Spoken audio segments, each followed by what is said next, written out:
Okay, Ippon Seoi Nage, super practical throw for self-defense. Anytime this guy has an arm extended toward you, whether that's a punch, it's a grab, it's a collar grab, it's a hand on your throat, Ippon Seoi Nage, particularly if there's motion attached to it too, it's a fantastic, fantastic throwing technique.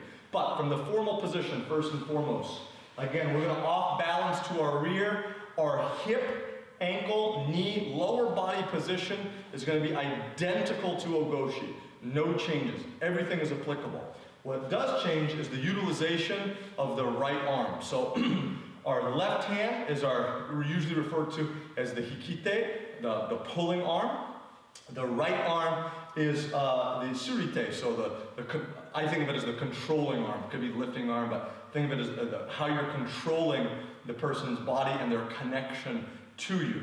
The left hand often controls, although this isn't an absolute rule, often it's controlling kind of the vertical movement of the individual, and the right hand is moving the forward-backward movement of the individual. So we combine these forces. Now, with Ippon Seoi Nage, same idea. We push back as we step in. Weight remains on the rear leg.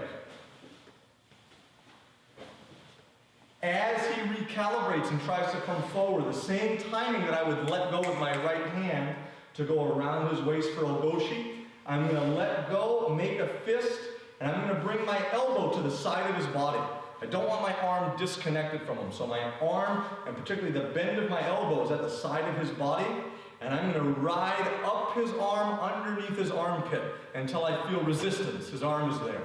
When I feel that resistance, I'm going to bend my arm and pull my fist toward me. Now, this is not about trying to lift him and uproot him off the floor. It's working in conjunction with this. This is kind of bringing him up, and this is pulling him forward or helping accentuate his motion. Remember, he's already going to be reacting, coming back to center, and we're trying to accentuate that motion. So, I step in, arm stays close. If my elbow goes beyond the frame of his body, my shoulder's now underneath his arm, this is a little too deep. You'll notice that as soon as I shoot my arm too far in that direction, our motion is now going this way. And of course that's a problem because ultimately I'm trying to throw the individual forward. So there's nothing about my movements that can contradict the fundamental idea. Ippon Seoi Nage, like Ogoshi, is a forward throw. I'm trying to throw the individual forward. So if my movements are leading to collisions or energy transfers going backward, obviously we're going about it the wrong way.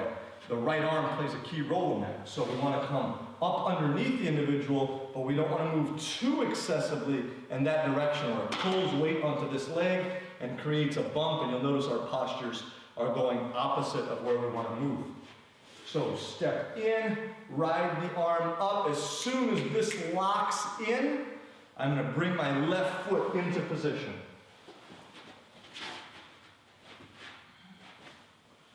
Locks in, move the foot into position.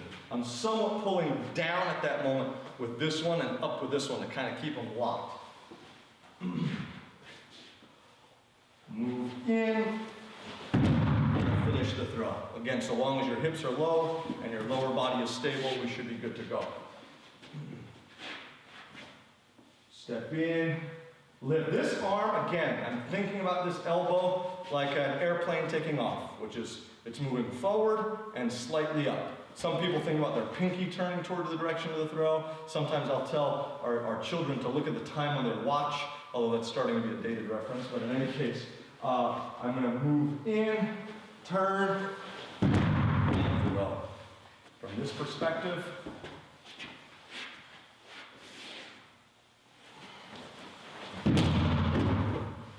again, the real critical part with all of these throws that I want you to keep in mind is it's not just the moves itself as much as it is how you're moving.